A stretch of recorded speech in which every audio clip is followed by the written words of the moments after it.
राहुल गांधी चूंकि दिल्ली से रवाना हो गए हैं एयरपोर्ट के लिए, रायबरेली कब तक पहुंचेंगे, आगे की क्या प्लानिंग कांग्रेस पार्टी की है?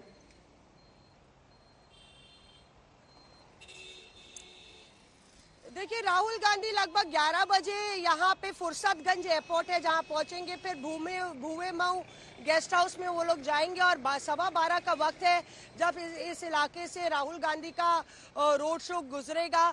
एक नयापन जरूर होगा क्योंकि राहुल गांधी यूं तो सोनिया गांधी के साथ हर बारी जब उनका नॉमिनेशन दाखिल किया जाता है तो पूरा परिवार आता है। प्रियंका गांधी भी होती है, रॉबर्ट वाड्रा भी होते हैं, सभी लोग एक साथ नामांकन दाखिल करने आते हैं। बताया जा रहा है मल्लिकार्जुन खड़गे साहब भी मौजूद होंगे।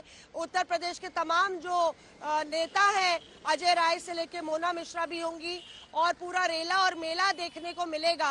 अब देखना दिलचस्प होगा कि आखिर अमेठी में क्या होता है। क्या कांग्रेस कार्यकर्ता केएल शर्मा के साथ खड़े नजर आते हैं नामांकन दाखिल करते वक्त? ये बड़ा सवाल है क्योंकि कहीं एक भावना अमेठी के कार्यकर्ताओं में ये भी होगी कि रायबरेली चले गए, अमेठी नहीं आए। तो बीजेपी के लिए एक बड़ा मौका है राजीव। बिल्कुल, बीजेपी ने तो बुलाना शुरू भी कर दिया है क्योंकि मनजिंदर सिंह सिरसा का हमने बयान भी सुना, उन्होंने तो सीधा कटाक्ष किया कि भाई पंजाब से व्यक्ति को आप अमेठी ले गए। हालांकि वो 1983 से आप जैसे कि बता रहे थे कि वो कार्यकर्ता के रूप में वहां पर बड़े सक्रिय रहे। लेकिन रायबरेली की बात करें, कैसे ये सीट कांग्रेस पार्टी के लिए एक अजय सीट बन गई, कैसे ये कांग्रेस पार्टी का गढ़ बन गया और कैसे यहां पर दूसरी पॉलिटिकल पार्टी, यहां तक कि क्षेत्रीय पार्टी नहीं पनप पाई, इतनी बड़ी कांग्रेस हो गई इस जगह पर?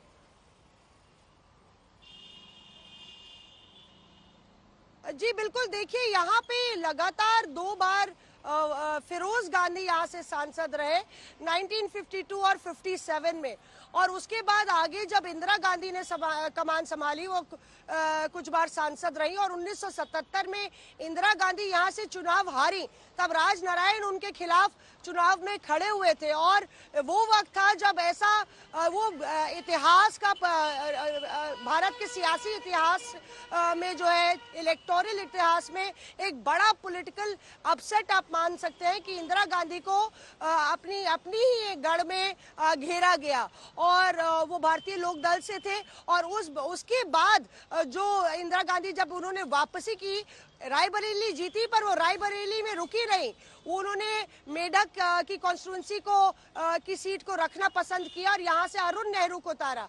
फिर भी गांधी परिवार से ही जुड़े लोग यहाँ पे नुमाइंदगी करते आए, चाहे वो शीला कौल हो जो यहाँ पे 2 बार रही और चाहे यहाँ पे कैप्टन सतीश शर्मा हो। और मैं तो ये भी कहूंगी कि जो विपक्ष में खड़े हुए हैं राहुल गांधी के खिलाफ, चाहे वो दिनेश सिंह हो या फिर यहाँ के जो बाकी नेता है अदिति सिंह, वो उनका सबका कांग्रेस से कुछ ना कुछ नाता रहा है।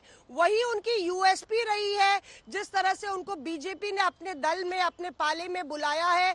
पहले कांग्रेस में रहे, अगर गांधी परिवार की खिलाफत की तो उनकी यूएसपी बढ़ी और यही वजह है कि गांधी परिवार वो धुरी है, वो एक्सेस है जिसके इर्द गिर्द रायबरेली की राजनीति जो है पूरी तरह से रिवॉल्व करती है। बड़ा परिवार है, बड़े नाम है, इसलिए वहां से वो लगातार जीतते रहे, क्योंकि बड़ा फेसुकी से जो है लोग जानते हैं कि अच्छा रायबरेली एक जगह जहां से वो लड़ते हैं, तो इस वजह से भी जीतते हैं या फिर काम का आकलन वहां के लोग कैसा करते हैं गांधी फैमिली का?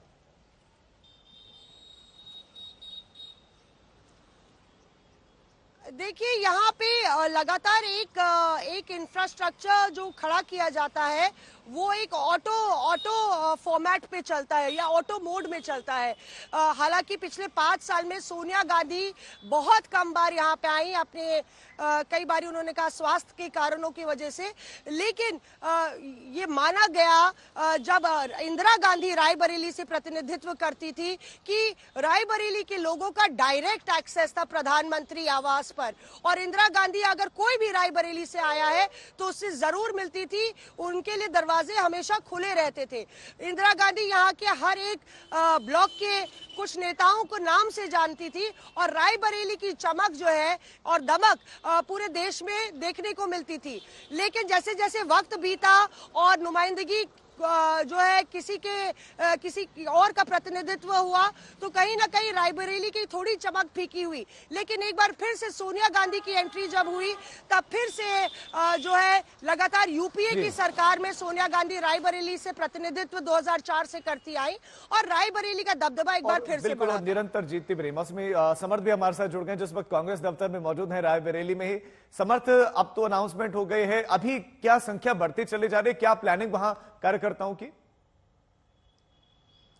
राजीव, देखिए, हम अभी तक तिलक भवन में थे, अब हम कांग्रेस के केंद्रीय कार्यालय में आए हैं। सूचना ये मिली है कि राहुल गांधी यहां आ सकते हैं और यहां से रोड शो हो सकता है कलेक्ट्रेट तक का, लेकिन उसको लेकर जो तैयारियां हैं, पहले मैं आपको वो दिखा दूं, रूबरू करा दूं यहां की तैयारियों से। आप देखिए, पीछे आप देखेंगे तो पूरे कांग्रेस केंद्रीय कार्यालय में आपको कांग्रेस के झंडे नजर आएंगे। दीवारों से लेकर पेड़ों तक पूरे हर ओर इस तरह के कांग्रेस के झंडे लगा दिए गए हैं, जिनमें हाथ का चुनाव चिन्ह जो कांग्रेस का है वो बना हुआ है। और अगर आप उसके अलावा एक और तस्वीर मैं आपको दिखाऊंगा तो आपको दीवारों से सटे इस बोरे की तस्वीर दिखाऊंगा, जो एक बैग यहां पर आया हुआ है और इसमें आप देखें तो इस तरह के कांग्रेस के तमाम पोस्टर्स इसमें रखे हुए हैं, यानी कि अभी ये पोस्टर्स भी दीवारों पर लगने हैं। तमाम तरीके की पूरी ये लड़ी आप देख रहे हैं कांग्रेस के पोस्टर्स की।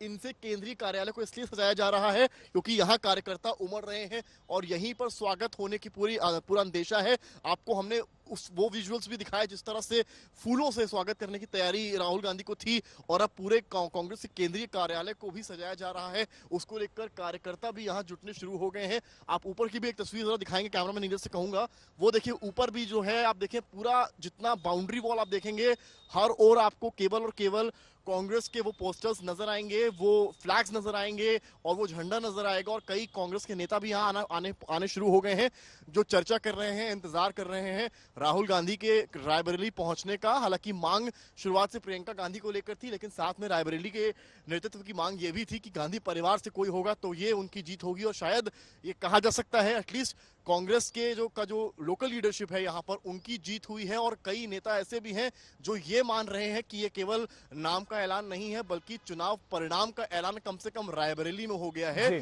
तो वहीं अमेठी में जरूर माना जा सकता है कि कांग्रेस के जो लोकल लीडर्स हैं उनमें निराशा है।